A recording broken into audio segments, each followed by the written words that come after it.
Béni soit Dieu, le Père de notre Seigneur Jésus-Christ, qui nous a aimés, qui nous a bénis, qui nous a graciés. La vie que nous avons est un don de Dieu. Qu'est-ce que nous avons que nous n'ayons reçu de Dieu? Jésus-Christ dit, la vie ne vaut-elle pas plus que les aliments? La vie ne vaut-elle pas plus que le vêtement? Ce qui revient à dire que le plus important, d'abord, c'est d'être en vie. Car pour tout celui qui vit, il y a de l'espérance. Que la paix, la grâce et la miséricorde de Dieu soient avec vous dans le nom puissant de notre Seigneur Jésus-Christ. Bien-aimés dans le Seigneur, nous sommes en train de poursuivre dans cet enseignement intitulé « La mort du roi qui entraîne la perte de la drachme ». Là, nous sommes au 12e audio. C'est la 12e intervention par rapport à cet enseignement. Nous allons, sans plus tarder, passer à la lecture des Saintes Écritures, car tout ce que nous disons doit découler de la parole de Dieu, la parole souveraine du Dieu créateur des cieux et de la terre. Nous ne sommes pas là pour inventer, mais nous sommes juste là pour parler de la part du créateur des cieux et de la terre. Je prends le passage des Écritures autour duquel nous sommes en train de tourner le texte mère. Je suis dans le livre de Luc, chapitre 15, je vais lire le verset 8 et 9 où il est écrit « Quelle femme, si elle a 10 drachmes et qu'elle en perde une, n'allume une lampe, ne balaye la maison, ne cherche avec soin jusqu'à ce qu'elle la retrouve.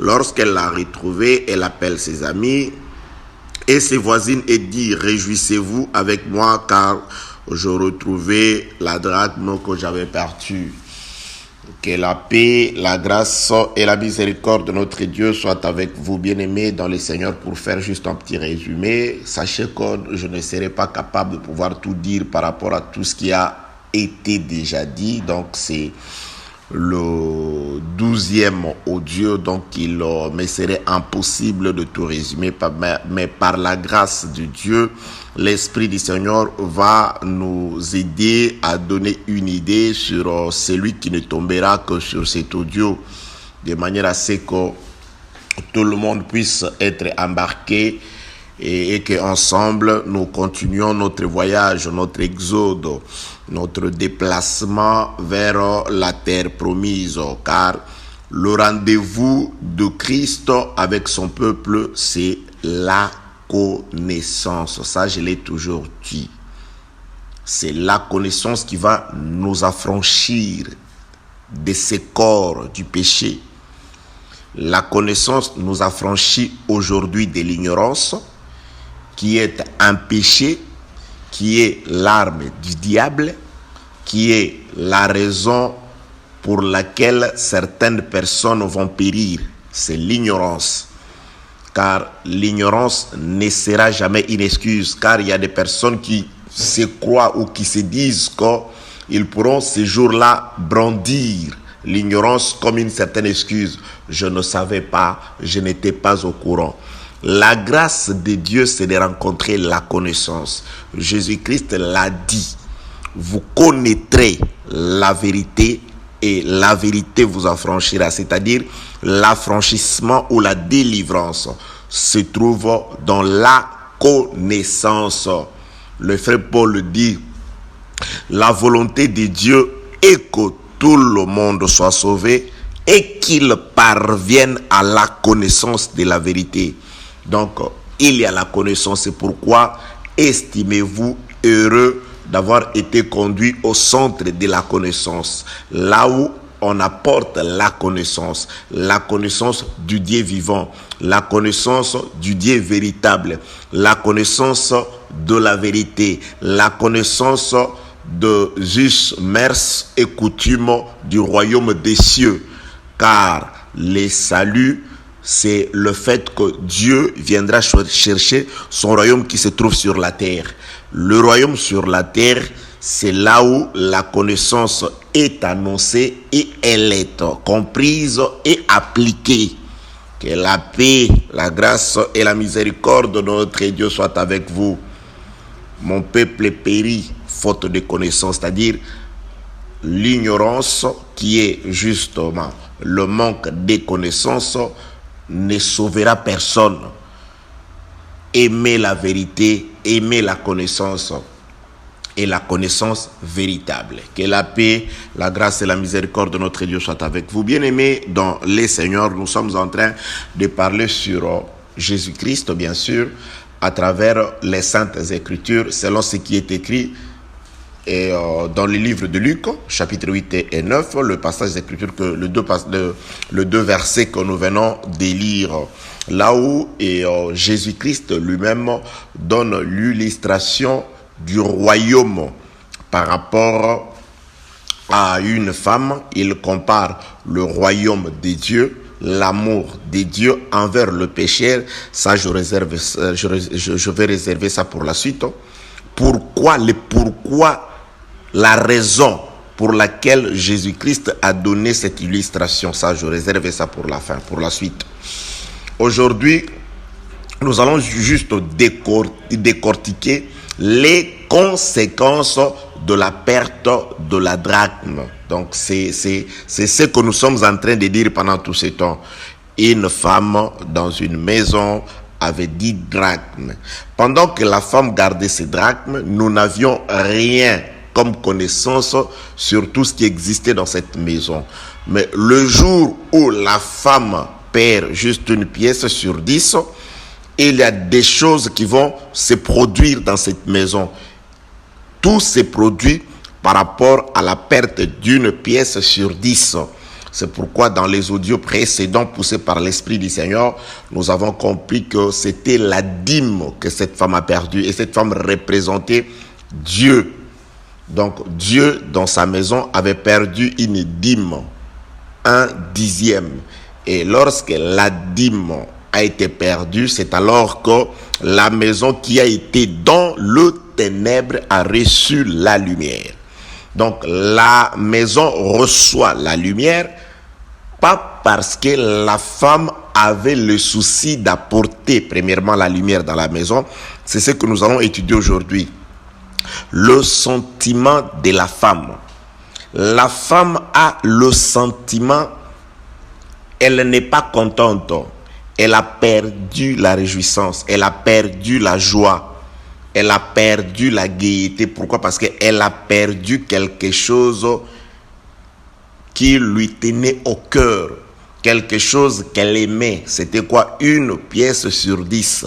Parce que la Bible confirme que le jour où, quand elle a retrouvé cette pièce, elle a aussi retrouvé la réjouissance, mais cette fois-là,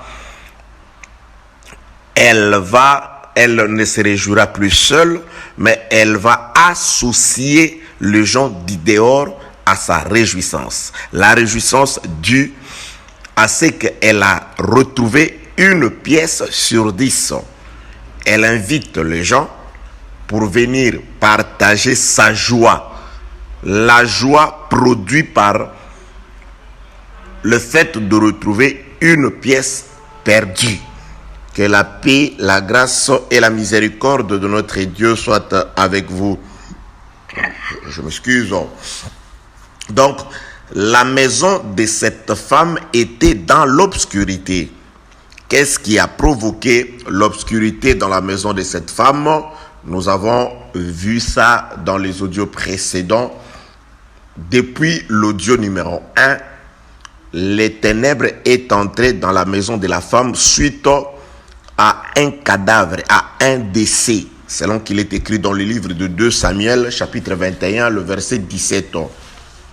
Abishai, fils de Tcherouza, vint au secours de David, frappa les Philistins et les tua. Alors les gens de David jurèrent en lui disant: tu ne sortiras plus avec nous pour combattre, et tu n'éteindras pas la lampe d'Israël. C'est là où nous avons compris, noir sur blanc, que la mort du roi dans un champ de bataille entraîne l'extinction d'une lampe. Donc, c'est-à-dire, lorsqu'un roi meurt dans le champ de bataille par l'ennemi, ce roi-là, sa mort va entraîner l'extinction ou le ténèbre dans un royaume.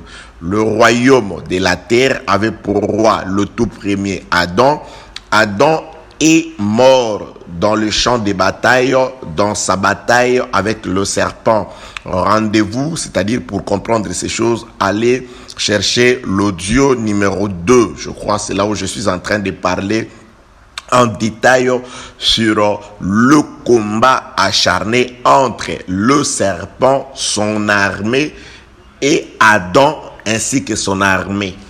Donc Adam qui désobéit à Dieu par obéissance au serpent à travers sa femme, c'était le jour où Adam est mort d'après les paroles de Dieu. Le jour où tu en mangeras, tu mourras. Dieu qui a toujours été derrière sa parole pour l'accomplir, Adam est décédé, il est mort spirituellement ces jours-là. Donc c'était le jour où la terre a perdu de son éclat. C'était le jour où le ténèbre est entré sur toute la terre. La terre a été gagnée par le ténèbre. Donc le ténèbre a régné, la mort a régné, le péché a régné, le pouvoir du malin, la puissance des ténèbres ont régné jusqu'à ce que, c'est pourquoi Jésus-Christ illustre ces choses à travers la maison d'une femme qui a 10 pièces d'argent, mais lorsqu'elle perd la seule pièce qui représentait la dîme, c'est alors que la femme va allumer. Donc la lumière revint dans la maison, dans le monde le jour où Dieu a perdu la dîme. Nous avons compris dans les Saintes Écritures que la dîme que Dieu a ordonné à Israël, c'était la part de l'Éternel dans ce qui était à l'homme. L'homme pouvait avoir son champ, son bétail. Le 1/10 de ces champs, l'Éternel dit, c'est la part de l'Éternel. À un moment donné, l'homme devait prendre ce qui est à l'Éternel et le rendre à l'Éternel. Et l'Éternel prenait ce qui était à lui dans le champ de l'homme, le redonnait à l'homme, mais pas n'importe lequel, à Lévi. Nous avons expliqué ces choses prophétiquement parlant. La dîme qui était la part de Dieu dans le champ de l'homme représentait Christ, qui était celui en qui Dieu avait mis toute son affection, mais qui était parmi les hommes, qui était avec nous sur la terre. Mais c'était la part de l'Éternel, c'était le Fils de Dieu.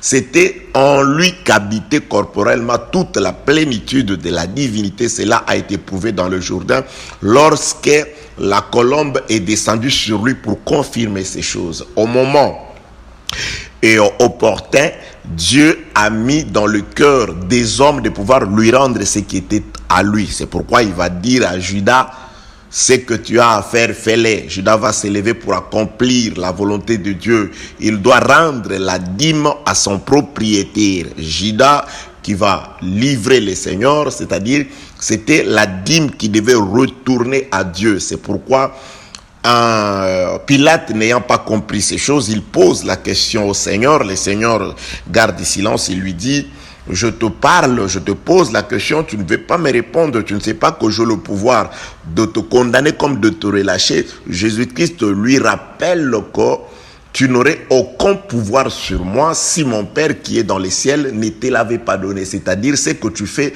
tu es juste en train de signer pour que la dîme soit remise à son propriétaire. Que la paix, la grâce et la miséricorde de notre Dieu soient avec vous. C'est pourquoi sur le chemin d'Emmaüs, ces jours-là, quand il a croisé les disciples qui étaient en train de pouvoir se lamenter sur le fait que le Christ qu'il croyait venir sauver Israël était mort, c'est alors que Jésus-Christ leur montrera dans les Écritures ce qui parlait de lui. Il leur parlait de ses souffrances, il leur parlait de sa mort, entre autres. Je crois qu'il leur a aussi dit concernant la dîme qui devait à un moment être rendue à son propriétaire, car nous étions plusieurs, mais un seul était fils de Dieu. Jusqu'à ce jour, j'ai dit que nous sommes plusieurs. C'est pourquoi le frère Paul dit ceci.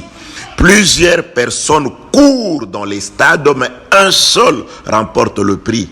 La couronne ne sera remportée par un seul individu. Qui? Le frère Paul répond. Il dit, c'est celui qui combattra d'après les règles. Bien-aimés, toutes les personnes, d'entre toute la créature, il n'y a qu'un seul individu qui a combattu respectant les règles. C'est celui que les Écritures témoignent. Lui, il a respecté les règles, il n'a point péché, il ne s'est point trouvé de fraude sur ses lèvres. Et cette personne, c'est le Seigneur Jésus-Christ, le seul qui a souffert comme innocent, le seul qui est mort comme innocent. C'est le Seigneur Jésus-Christ. Dans sa vie, il a respecté les règles, il a honoré les règles. Voici le vainqueur. C'est de lui que le frère Paul parle. C'est le seul qui va remporter la couronne. Et tu me diras, pourquoi prions-nous? Oui, nous serons vainqueurs avec lui. Parce que nous sommes co-héritiers avec lui. Nous serons sauvés avec lui. Ou en lui. C'est par lui. C'est en étant en Jésus-Christ. C'est en respectant le Seigneur. C'est en s'accrochant, en s'attachant au vainqueur que nous allons aussi participer à sa victoire. Donc les vainqueurs, c'est Jésus-Christ. Nous accrochons au dire, aux paroles, à la volonté de Dieu par Jésus-Christ. Ainsi, lorsqu'il sera couronné, nous serons aussi couronnés avec lui. Car Dieu ne couronne que la parole. Jacob ne couronne que la pierre. Donc, étant dans la pierre, nous serons couronnés par rapport au couronnement qui n'attend que la pierre. Car le vainqueur, c'est le seul Jésus-Christ. Celui qui a respecté les règles, c'est le seul Jésus-Christ. Accrochez-nous au Seigneur, attachons-nous à Dieu, aimons Dieu. Jésus-Christ dit, sans moi, vous ne pouvez rien. Donc, nous devons toujours être avec lui. Nous devons toujours prier. Nous devons toujours nous accrocher à lui. Car les saluts, c'est en Jésus-Christ. Les saluts, c'est pour Jésus-Christ. Que la paix, la grâce et la miséricorde de notre Dieu soient avec vous, bien-aimés, dans le Seigneur. Voilà ce qui se passe dans la maison de cette femme. Une maison où il y avait bien des choses dans la maison. Il y avait une lampe, mais qui n'était pas allumée. Je parlerai aussi de l'état des lampes, c'est-à-dire de la lampe qui était là, mais qui était éteinte, qui n'était pas allumée, qu'on n'avait pas utilisée, mais qui va être allumée au moment de la perte de la dîme, c'est-à-dire au moment où la dîme rentre à son propriétaire, c'est-à-dire quand Jésus meurt. C'est alors que la lampe qui était là va être allumée. Dieu ne peut pas aller chercher une autre lampe. Dieu ne prendra que la lampe qui était là. C'est pourquoi aujourd'hui, bien-aimés dans les Seigneurs, il y a des gens qui nous ramènent une autre lampe. L'inspiration s'est trouvée déjà là, mais elle a juste été éclairée par la mort de Jésus-Christ. C'est-à-dire, vous n'inventez pas les Écritures. Vous n'inventez pas une autre parole. Vous prenez, nous n'avons pour parole que ce qui a déjà été écrit.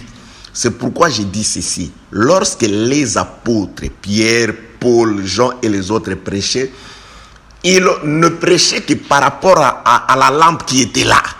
C'est-à-dire, ils n'éclairaient, ils n'allumaient que la lampe qui était là. C'est-à-dire, ils prêchaient la loi. Ils éclairaient la loi, ils enseignaient la loi. Même quand je vous parle, je ne fais que allumer la lampe qui était là. C'est pourquoi j'illustre aussi ces choses de cette façon. Dieu a créé pendant 6 jours. Le 7e jour, Dieu se repose, il ne crée pas. L'homme, le 7e jour, il ne va pas au champ. L'homme, le 7e jour, il ne profite que de ce qui a été amassé pendant les sous-jours, pendant le jour du travail. C'est-à-dire, le 7e jour, les soleils que nous profitons, c'est le soleil qui a déjà été existé. La nourriture que nous mangeons, c'est la nourriture qui a déjà été créée. C'est-à-dire, tout ce que nous appliquons aujourd'hui, nous regardons parmi les 6 jours. Donc les 6 jours, c'est la lettre de l'ancienne alliance. Ce sont les écrits des prophètes. Et nous regardons à ces écrits-là, c'est là où nous trouvons la vie. C'est pourquoi les Écritures appellent ça aussi le vin clarifié. Le vin ancien qui est clarifié aujourd'hui, qui est la paix, la grâce et la miséricorde de notre Dieu soit avec vous. C'est pourquoi le frère Paul ira jusqu'à dire que l'esprit des prophètes est soumis aux prophètes au pluriel. C'est-à-dire que celui qui se croit prophète ou inspiré, par là, l'esprit des prophètes, le frère Paul veut parler de celui qui se dit inspiré, de celui qui dit avoir l'esprit du Seigneur. Son esprit doit être obéissant aux prophètes au pluriel, c'est-à-dire aux écrits des prophètes, à tout ce qui a été dit dans l'ancienne alliance. Donc, nous manifestons par l'inspiration la fidélité aux saintes écritures. C'est pourquoi les frères Paul pouvait poser la question au roi Agrippa. Ô roi, crois-tu aux prophètes au pluriel? Il ne parlait pas des Blanchard. Il ne parlait pas de Jean-Jacques. Il ne parlait pas, je ne sais pas, il parlait des prophètes. Crois-tu aux Écritures? Crois-tu à la parole écrite? C'est ça le vin qui doit être clarifié. C'est ça la lampe, bien-aimée dans le Seigneur. Elle était là. La lettre était là. Les saintes écritures étaient là. Mais avant la perte, avant que la seule pièce ne s'opère, la lampe était là, mais elle n'éclairait pas. Elle n'illuminait pas. Donc on ne pouvait pas l'utiliser. Mais elle était là. La parole était là. La vie était là. Mais elle ne pouvait pas illuminer. On ne l'a pas utilisée. C'est lorsque la drachme se perd, c'est par la mort de Jésus-Christ que les hommes reçoivent la lumière. La lumière aujourd'hui qui nous a été apportée par la mort de Jésus-Christ. Car la mort de Jésus-Christ, c'est une puissance qui se déverse sur les hommes. La mort de Jésus-Christ, par la mort de Jésus-Christ, nous avons un corps autour desquels les aigles doivent se réunir. Ah, que la paix, la grâce et la miséricorde de notre Dieu soient avec vous. La lumière est venue après la mort de Jésus-Christ. Après la mort de Jésus-Christ, la femme ne va pas dehors chercher une autre lampe. La femme ne prend que la lampe qui était là.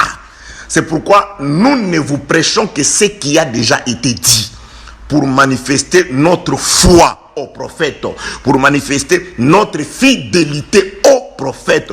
Crois-tu au prophète ne veut pas dire croire à Blanchard, non. Croire à ce qui est écrit. Car si quelqu'un se croit inspiré au prophète, celui-là doit reconnaître que ce qui est écrit est la parole de Dieu. C'est-à-dire l'inspiration vient d'abord faire asseoir quelqu'un dans la parole du Seigneur. L'inspiration vient d'abord ramener toute personne à la fidélité par rapport à ce qui est écrit. Le 7e jour, je l'ai expliqué de plusieurs manières. La manne ne tombe pas. Le 7e jour, on mange la manne d'hier. La manne qu'on a eu à ramasser hier. Le 6e jour. Là où on va ramasser une manne. Aujourd'hui, les jours du repos, le 7e jour qui vient après le sabbat, c'est-à-dire après la mort de Jésus. Nous sommes de ceux qui sommes entrés dans le repos, le 7e jour, le véritable Canaan. Ce que nous mangeons, ce n'est pas des choses qui tombent aujourd'hui.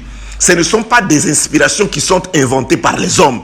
Mais nous puisons dans ce qui est d'hier.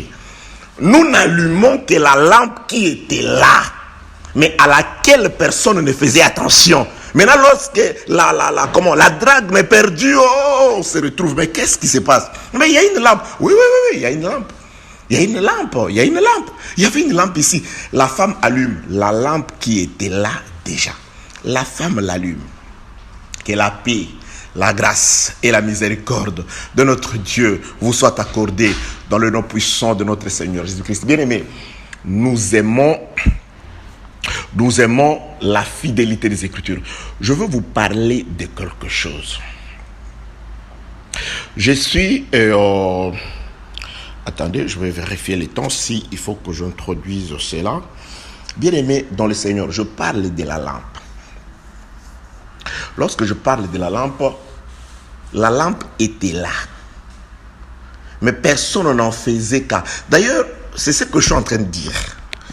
Personne ne pouvait comprendre les choses qui étaient dans cette maison avant que la pièce, la dîme, la seule pièce sur 10 ne soit perdue.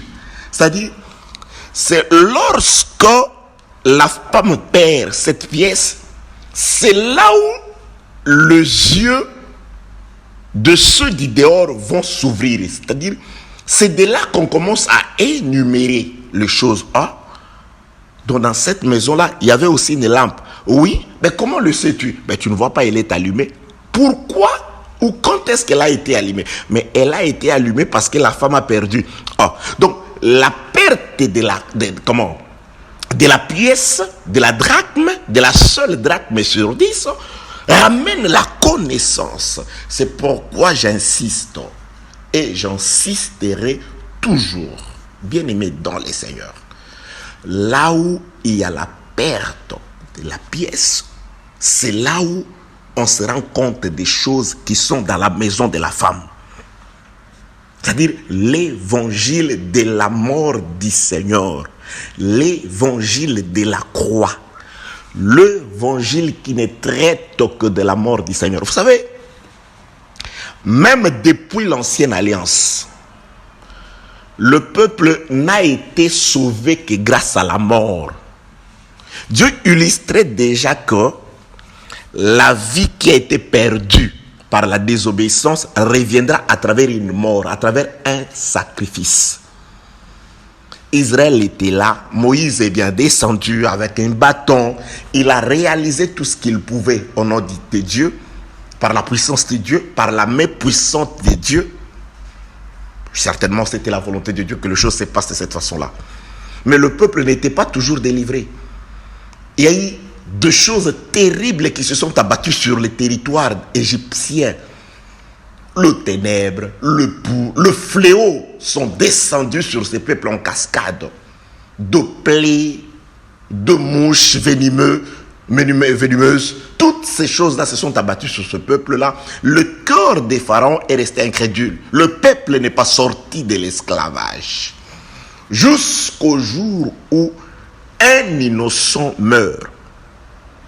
Lorsque un innocent meurt, la mort de l'innocent représentée par un agneau qui n'avait qu'à faire dans cette histoire-là. C'était le peuple qui est descendu en Égypte, qui ont vendu leurs frères, ils se sont retrouvés en Égypte. Alors, pour sortir, on va chercher un agneau. Dieu va demander à ce que dans le livre d'Exode chapitre 12, à ce que soit sacrifié un agneau. Lorsqu'on sacrifie l'agneau, c'est cette nuit-là qui se sont passées des choses qui sont allées pousser Pharaon à dire non, sortez, partez. Avec tout ce qui est à vous, prenez tout ce qui est à vous, partez. Et la Bible déclare, lorsque le peuple sortait, les Égyptiens enterraient leurs morts et Dieu jugeait le Dieu égyptien, l'Éternel Dieu Tout-Puissant. Il était en train de juger. C'est-à-dire, la mort de l'agneau a été pour la condamnation des Égyptiens, ainsi que pour un jugement divin par rapport aux esprits. Un autre jour, bien aimé, ça c'est tellement profond que l'âme... Vous savez, le secret que nous, l'Église, nous avons, le secret de notre salut, se trouve dans ce qui s'est fait à Golgotha. Aucune prédication ne peut être salutaire si elle ne traverse par la croix. C'est l'évangile de la mort de Jésus. La mort de Jésus introduit le peuple dans la maison préférentielle de Dieu. La maison préférentielle de Dieu, ce n'est pas une maison de festin, mais c'est une maison de deuil. C'est là où il y a le corps. Nous vous introduisons dans la maison où il y a un corps. La Bible déclare, lorsque plusieurs personnes s'introduisent dans cette maison où il y a un corps, Uniquement celui qui vit, qui prend la chose à cœur lorsqu'il regarde les corps. Ces corps, ce n'est pas les cadavres de ceux qui sont en train de mourir, mais c'est les cadavres par lesquels nous avons été sanctifiés. C'est le cadavre du corps de notre Seigneur Jésus-Christ. C'est le cadavre autour duquel se réunissent les aigles, bien-aimés dans le Seigneur. C'est la parole de Dieu. C'est le corps du Seigneur. C'est en regardant le corps, c'est pourquoi nous vous prenons pour vous introduire dans cette maison-là. Et les jours où l'agneau est mort, lorsque le peuple sort, il y a un double jugement. Un jugement sur les vivants, les Égyptiens vivants, et un jugement sur les esprits. C'est pourquoi je parlais de l'évangile de la croix. Bien aimé, si vous réalisez, si la mort de Jésus-Christ est imprimée en vous, premièrement, Dieu vous fait sortir du monde. C'est-à-dire, Dieu vous fait sortir des vieilles manières de vivre. Le vieil homme tombe, c'est-à-dire vous devez quitter l'Égypte. Vous sortez, vous faites un déplacement, vous faites un exode. Vous partez d'un point A vers le point D, c'est-à-dire vous commencez la marche. Une marche vers un pays que seul Dieu connaît. Par le chemin que Dieu seul connaît, qu'il vous indiquera désormais par lui-même au travers de la colonne de feu, la colonne de nuée. Premièrement, c'est ça. Et deuxièmement, bien aimé, il y a un jugement sur les humains. Un enfant de Dieu est un protégé de Dieu. Ce n'est pas en vain, Jésus-Christ dira, lorsque vous serez traduit en justice, ne vous inquiétez pas de ce que vous aurez à dire. Car je vous mettrai dans la bouche tout ce qui concerne votre défense. Dieu protège son peuple. Bien aimé, Dieu nous protège. J'ai dit que Dieu doit nous protéger vis-à-vis de nos semblables sur la terre. Dieu protège son peuple. Je ne parle pas seulement d'une protection, parce qu'il y a des gens qui ne croient, qui ne se protègent que contre les esprits impurs.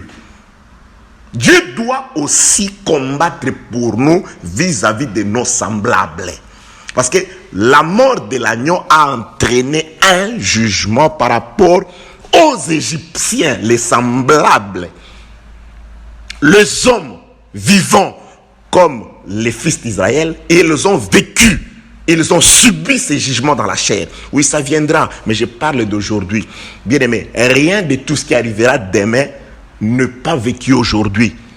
Demain, c'est ce qui s'est vu aujourd'hui, c'est ce qui a été vécu hier. Dieu ne ramène que ce qui est passé.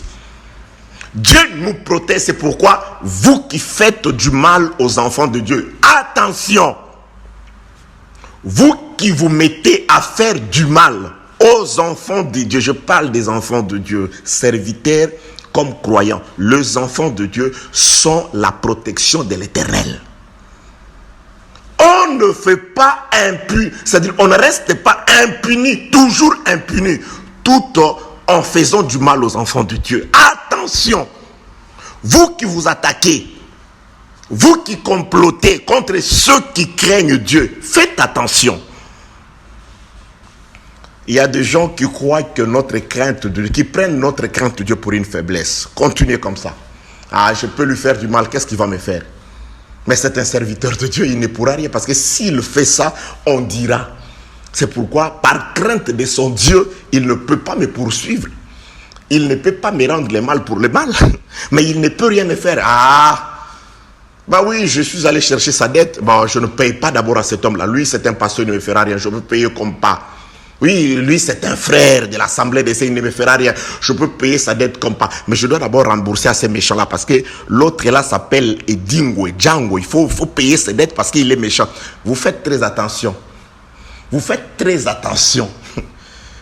Le fils, c'est lui que vous voulez utiliser. Sa crainte de Dieu, son respect de la parole, son respect pour la parole, sa considération pour la parole, son application de la parole de Dieu. Vous voulez utiliser ça comme une faiblesse, mais il y a quelqu'un de très puissant qui veille sur cet homme-là. Il y a quelqu'un de très très puissant qui veille sur lui. Attention, je parle des conséquences de la mort de l'agneau. C'est-à-dire, je disais que c'est par la mort ou la perte de la drachme dans la maison de cette femme que tout ce qui y était nous a été révélé. les conséquences qui découlent de la perte de la drachme, qui représente la dîme, qui est la part de l'Éternel dans la maison de l'homme, dans le champ de l'homme, dans le bétail de l'homme. C'est Jésus-Christ. La perte de la drachme correspond à la mort de Jésus qui ramène la lumière.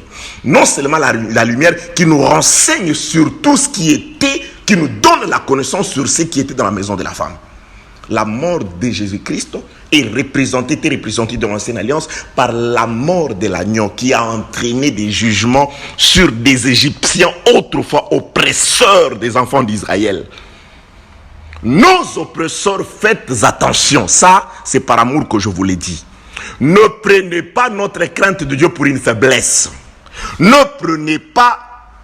Ouais, je sais qu'il vous arrive de pouvoir écouter. Je parle de nos oppresseurs qui parfois sont des loups, mais qui se mettent en peau de brebis et viennent au milieu de nous. Vous croyez nous faire du mal? Oui, ça c'est ce que vous croyez. Ça c'est votre connaissance. Mais il y a un protecteur pour nous, pour les enfants de Dieu, pour tout celui qui craint Dieu. Et ces jours-là, Dieu a aussi jugé le Dieu égyptien. Bien-aimé, le pouvoir qu'il nous a donné. Nous avons un pouvoir, Jésus, bien-aimé. La mort de Jésus-Christ nous a procuré un pouvoir. Vous savez, la mort de Jésus, c'est un échange. La mort de Jésus-Christ, c'est un homme puissant qui est devenu faible au profit de quelqu'un d'autre. Car Jésus-Christ, ces jours-là, il a en quelque sorte déposé sa puissance sur un peuple. Il dit, je deviens faible, on va me taper, on peut se jouer de moi, on peut me faire tout ce qu'ils veulent. C'est parce que Jésus-Christ nous avait transmis son pouvoir. Il a pris notre faiblesse, il a pris notre état. C'est pourquoi Ésaïe chante, il dit, le châtiment qui m'accorde la paix, le pouvoir, l'autorité est tombé sur lui. Il a échangé contre nous. Il nous a transmis le pouvoir et l'autorité. Nous marchons sur les esprits impurs, sur les forces de ce monde des ténèbres. Aujourd'hui, c'est ce qui se fait spirituellement. Et demain, cela viendra. La mort de l'agneau était un jugement par rapport aux Égyptiens et un jugement par rapport aux dieux égyptiens. La sorcellerie, les enchantements, les envoûteurs, tout ce qui font des petits gris-gris contre nous, tout ce qui complote contre nous, vous n'avez pas de pouvoir sur tout celui sur qui la mort de Jésus est imprimée. Je le dis par Jésus-Christ. Au nom de Jésus, je l'ai dit. Il y a des gens qui sont là, qui veulent avoir raison, qui veulent qu'on leur donne raison. Oh non, voilà, qu'est-ce que j'avais dit? Moi, j'avais dit, tant que celui-là ne rentrera pas à mes pieds, il n'avancera pas. Je vous l'avais dit, que je connais ce monsieur, je connais cette dame-là, son mariage ne durera pas. Je le connais, ce travail-là, non, les affaires qu'il le fait n'avancera pas. Il y a des gens qui ont prononcé des malédictions contre nous. Il y a des gens qui ont prononcé des mauvaises paroles contre nous. Ils sont là, mains croisées. Ils attendent à ce que leur malédiction nous atteigne afin qu'on aille leur donner raison. Cela n'arrivera pas au nom de Jésus-Christ. Que tout homme soit reconnu pour menteur et que Dieu seul soit reconnu pour vrai. Dieu seul soit reconnu pour vrai au nom de Jésus. Personne n'aura ou on ne donnera raison à personne par rapport à toi parce que tout ce qu'il aurait dit se serait accompli sur toi. Cela n'arrivera pas au nom de Jésus. Ouais, il y a des hommes qui sont là, ils sont assis, ils disent, ne vous en faites pas. Il a voyagé, il est en train d'entreprendre le voyage, mais ça n'arrivera pas. Pourquoi? Parce que dans leur famille, personne ne voyage.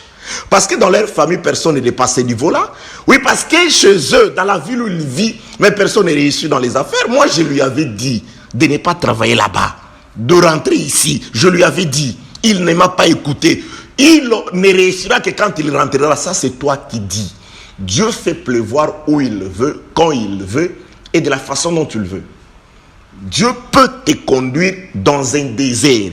Ce désert-là ne le sera que pour les hommes. Il peut te trouver du rocher de laquelle te donner à boire. Il peut à la place du champ te faire descendre le pain du ciel. Si la route vers laquelle tu marches est selon la volonté de Dieu. Ce n'est pas un homme. Je lui avais dit de revenir ici. Mais qu'est-ce qu'il fait encore là-bas? Ça, c'est toi qui avais dit. Il ne réussira pas, ne vous en faites pas. Vous allez rentrer me donner raison. Personne ne te donnera raison au détriment des enfants de Dieu au nom de Jésus. Au nom de Jésus. Ils sont nombreux, je vous assure, bien-aimés dans le Seigneur. Nous sommes là. Lui, au lieu d'aller travailler, il a choisi d'aller prier. Attendez. Il rentrera ici. Tu ne rentreras pas à ses pieds au nom de Jésus-Christ. Là, je ne t'encourage pas de ne pas aller travailler. Mais je dis par rapport à ces gens qui veulent comparer tout à Dieu. Si ce que tu fais cadre avec la parole du Seigneur, tu réussiras par rapport à la parole de Dieu au nom de Jésus. Je t'encourage de continuer. Dieu sait, il sait pourquoi il te fait passer par ce chemin. Pourquoi il te demande de prendre ce chemin-là. L'agneau meurt, les Égyptiens sont châtiés quant à la chair. Ils ont perdu ce qu'ils avaient de plus cher au détriment, à la gloire des enfants d'Israël, lequel la Bible déclare, ils n'avaient perdu, déploré aucune perte, même pas d'une bête. Je ne te ramène pas d'abord dans le futur, je te ramène aujourd'hui. Je ne suis pas un futuriste par rapport à la parole de Dieu. Je te prêche qu'aujourd'hui, le salut est pour toi. Je te prêche que la parole de Dieu est une bonne nouvelle pour toi. Pas une bonne nouvelle abstraite. Bien aimé, nous ne sommes pas appelés tout simplement à glorifier Dieu dans les cantiques par rapport à ce que les autres disent ou par rapport à ce que David a vu, mais nous sommes aussi appelés à vivre ce qui a poussé, ceux qui ont glorifié Dieu à le faire. Lorsque David était dans la détresse, il a imploré le Seigneur l'a secouru et il a ainsi glorifié le Seigneur. Nous ne prenons pas seulement les paroles de gloire de David, mais nous vivons aussi ce qu'a vécu David. Dans la détresse, il s'est confié à l'Éternel comme son rocher et son rocher l'a secouru. Il était pourchassé par Saoul, le roi du monde d'Israël. Il a imploré l'Éternel. L'Éternel, Dieu l'a protégé. Il l'a même rendu vainqueur au-dessus de Saoul. Ce Dieu n'a pas changé. Il est le même hier, aujourd'hui et éternellement. Il a agi avec le prophète. Il agira avec toi parce qu'il est écrit que ces prophètes-là ont travaillé avec le même esprit que tu as. L'esprit de Christ. L'esprit qui les a protégés, l'esprit qui les a rendus vainqueurs de leurs ennemis, que cet esprit te protège, que cet esprit te rende aussi vainqueur de tes ennemis, au nom de Jésus. Au nom de Jésus. Au nom de Jésus, crois. Nous ne chantons pas seulement les cantiques des prophètes, mais nous comprenons que ces prophètes ont chanté. Israël, Myriam et les enfants d'Israël ont chanté parce qu'ils ont vécu la délivrance par rapport à leurs ennemis. Lorsque tu vives la délivrance et que tu chantes du fond de toi, selon ce qui est écrit, que celui qui a de la joie chante des cantiques, que la joie de la réussite, que la joie de l'assistance de Dieu produisent de louanges, produisent des cantiques glorieux à l'égard de l'Éternel notre Dieu en toi, au nom de Jésus-Christ. Au nom de Jésus-Christ. Ézéchias était malade, il a prié, Dieu l'a secouru, Dieu l'a guéri, il est monté à la maison de l'Éternel, il a glorifié ton Dieu, son Dieu. Laisse que le Dieu Tout-Puissant qui guérit les malades te vienne en aide, qu'il te guérisse. Au nom de Jésus, toi qui écoutes cet audio, sois guéri, sois restauré, sois relevé. Au nom de Jésus-Christ, je te dis, au nom de Jésus. Bien-aimé dans le Seigneur, je suis en train de parler d'une mort. La perte de la drachme qui correspond à la mort de Jésus, parce que la drachme représente la dîme qui est le 1/10. La dîme était la part de l'Éternel dans les champs de l'homme. Lorsque les champs atteignaient la maturité, l'homme allait prendre ce qui était à lui et il prenait ce qui était à l'Éternel, il le rendait à l'Éternel et l'Éternel donnait sa part à un peuple pèlerin qui n'était pas possesseur de quelque chose sur la terre. Lévi représente l'Église aujourd'hui. Les hommes ont pris la part de l'Éternel Jésus-Christ, ils l'ont rendu à son propriétaire, à son Père. Je m'en vais au Père. Par la mort, Jésus est allé. Et le jour de la Pentecôte, Jésus-Christ a été donné aux hommes comme don.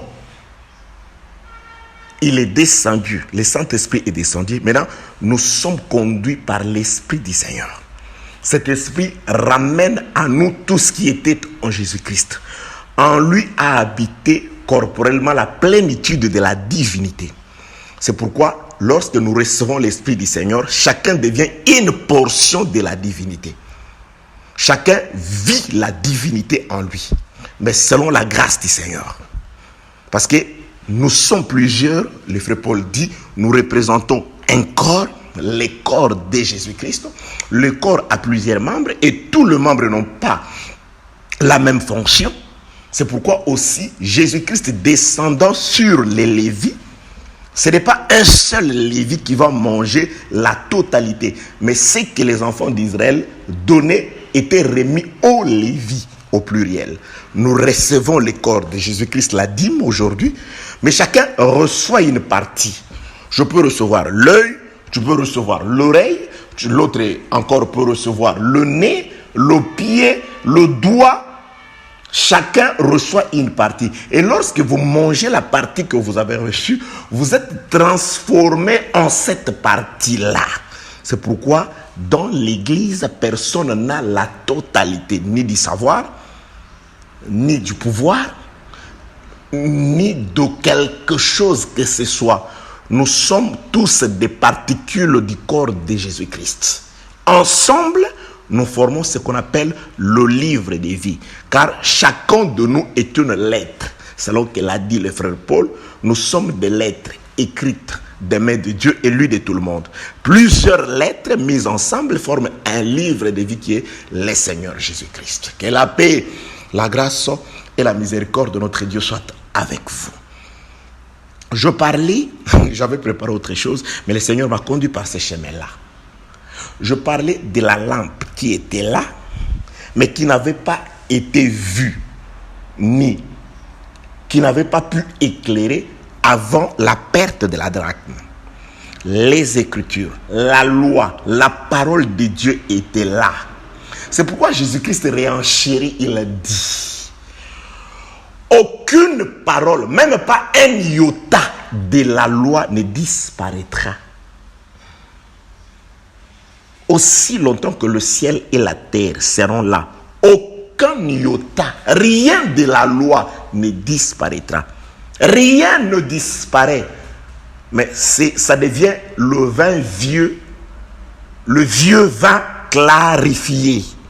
La lumière vient clarifier le vin le vieux vin.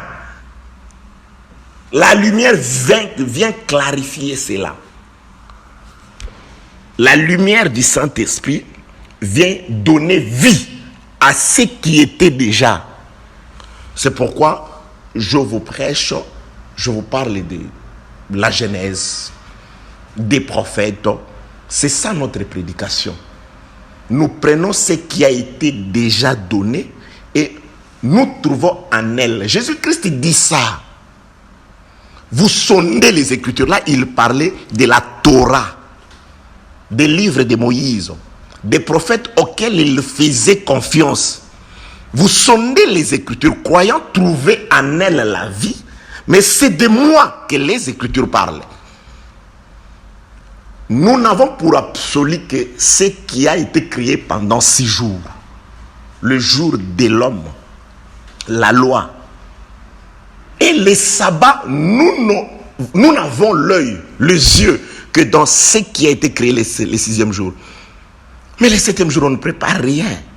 Si vous préparez le 7e jour, la Bible déclare, vous n'honorez pas le sabbat. Vous devez être retranché du milieu du peuple. Tout a déjà été préparé. C'est comme ça en Israël. C'était comme ça. Tout avait déjà été préparé le 6e jour. C'est le sabbat de l'Éternel. L'homme se repose. L'homme mange. Qu'est-ce qu'il mange? Tout ce qui a été préparé le 6e jour, pendant les 6 jours. Aujourd'hui, c'est le sabbat. Qu'est-ce que vous faites? Mais ramassez juste un homère. Non, non, tu as oublié. Les jours du travail, on ne ramasse pas un seul homère. On doit ramasser 2 homères. Mais qu'est-ce que vous allez en faire? Ah, tu as oublié la loi? Nous mangeons un homère aujourd'hui et nous mangerons un autre homère demain. C'est pourquoi, à cause du sabbat, pour respecter le repos du sabbat, Dieu a changé même la façon de s'habiller d'Israël. Il dit désormais, chacun des enfants d'Israël aura une frange. C'est un morceau de vêtement qui terminait par un cordon bleu sur le bout du vêtement de chaque enfant d'Israël. Cela vous conduira à vous rappeler du sabbat, c'est-à-dire dans la manière de s'habiller. C'est pourquoi nous ne nous habillons pas comme tout le monde. L'habillement. Attendez, quand je viendrai parler des sentiments de cette femme, je parlerai sur l'habillement des enfants d'Israël. Il y avait une frange. Vous savez, ils s'habillaient en de boubou, robe, je ne sais pas comment ça s'appelle. Et sur le bout de chaque vêtement, il y avait quelque chose qu'on appelait frange, un morceau de vêtement qu'on y ajoutait. Et ces franges, à la fin, il y avait des cordons bleus. C'est-à-dire, lorsqu'ils s'habillaient, cette partie-là, ça ne faisait pas partie de la mode des hommes, mais ça faisait partie de la mode de Dieu. C'est pourquoi, bien aimé dans le Seigneur, la mode d'un enfant de Dieu, c'est une mode de Dieu, une mode divine. Cette partie-là faisait partie de la mode de Dieu. Mais pourquoi vous avez cette partie? Lorsque les étrangers venaient, ils disent, mais tout le monde peut mettre des robes comme vous. Mais au bout de vos robes-là, vous avez quelque chose de pas dans les temps. Mais pourquoi vous faites ça? Non, non, ça, ce n'est pas par rapport à ce que nous, les hommes, nous aimons. Mais c'est par rapport à notre Dieu. Parce qu'il est arrivé un jour dans le désert, il commence l'histoire. Un homme est allé chercher les bois le jour du sabbat. Il a été arrêté, mis à mort. Dieu a dit désormais, pour respecter les sabbats, pour vous rappeler du sabbat, voilà comment vous devez vous habiller. Ah, voilà! Que la paix, la grâce, l'évangile est tellement merveilleux. C'est pourquoi j'ai dit, les gens qui vont ramasser des ordures dans les crasses, les ordures dans des poubelles, c'est-à-dire des choses écrites par les hommes, dites par les hommes pour prêcher. Mais il y a tellement de choses sur lesquelles nous devons encore parler. Le Seigneur tarde parce qu'on n'a peut-être pas encore dit la moitié de la moitié de la moitié de la moitié de ce qu'on doit dire. Il y a des choses dans les Saintes Écritures. Que la paix, la grâce et la miséricorde de notre Dieu soient avec vous. Alors, bien-aimés, je voudrais dire ceci. La lampe était là. Elle n'a pas été utilisée, mais on s'en est rendu compte tout simplement quand la drachme est perdue. La perte de la drachme donne la connaissance de la lampe qui est là, mais qui n'est pas allumée. C'est pourquoi, avant la perte de la drachme, cette lampe ne pouvait pas éclairer. Mais elle était là. Elle était là. Mais elle ne pouvait pas éclairer. Avant la mort de Jésus-Christ, la loi était là. La parole de Dieu était là. Mais elle ne pouvait pas éclairer le monde. Ramener la lumière qui a été éteinte par les péchés d'Adam. Mais ce qui était pour amener la lumière était là. La parole que Dieu avait donnée pour ramener l'homme sur les chemins de retour de l'Éden. La parole était là. Mais cette parole-là attendait quelque chose. Voilà là où je vais finir pour introduire à l'audio prochain. Cette parole attendait la mort, attendait la présence de quelqu'un parmi les morts. Car une rosée vivifiante devrait venir vivifier les habitants de la poussière. Une rosée vivifiante, une rosée devait partir du ciel pour vivifier les habitants de la terre. C'est la drachme, la seule drachme qui se perd. qui faisait partie de la réjouissance de la femme. C'est la perte de la réjouissance pour la femme qui ramène de la lumière, et cette lumière qui nous donne, qui rend utile la lampe. L'ancienne lampe qui était là, la loi est aujourd'hui devenue utile. Bien aimé, je vous parle aujourd'hui de ces choses de la loi. C'est devenu votre nourriture. Pourquoi? Parce que quelqu'un est mort. Parce que Jésus-Christ a donné sa vie. Le sang de Jésus, c'est ça la lumière qui éclaire, qui rend utile la lampe. La nouvelle alliance, l'ancienne alliance plutôt, reste la lettre qui tue si elle n'est pas éclairée par le Saint-Esprit, par Jésus-Christ. Elle reste une lampe. Elle est une lampe, mais elle n'était pas éclairée avant la perte de la drame qui parle de la mort de notre Seigneur Jésus-Christ. C'est pourquoi jusqu'à ce jour, ceux qui se confient à cette lampe non allumée, un voile les rejeté sur le visage. Mais ce voile-là est ôté par la mort de Jésus-Christ. Le voile est ôté. Pourquoi? Parce que la mort de Jésus apporte la lumière. Lorsque la paix, la grâce, la miséricorde de Dieu puisse éclairer vos cœurs, éclairer vos vies, éclairer vos affaires, tout ce que vous allez faire dans le nom puissant de notre Seigneur Jésus-Christ. Amen.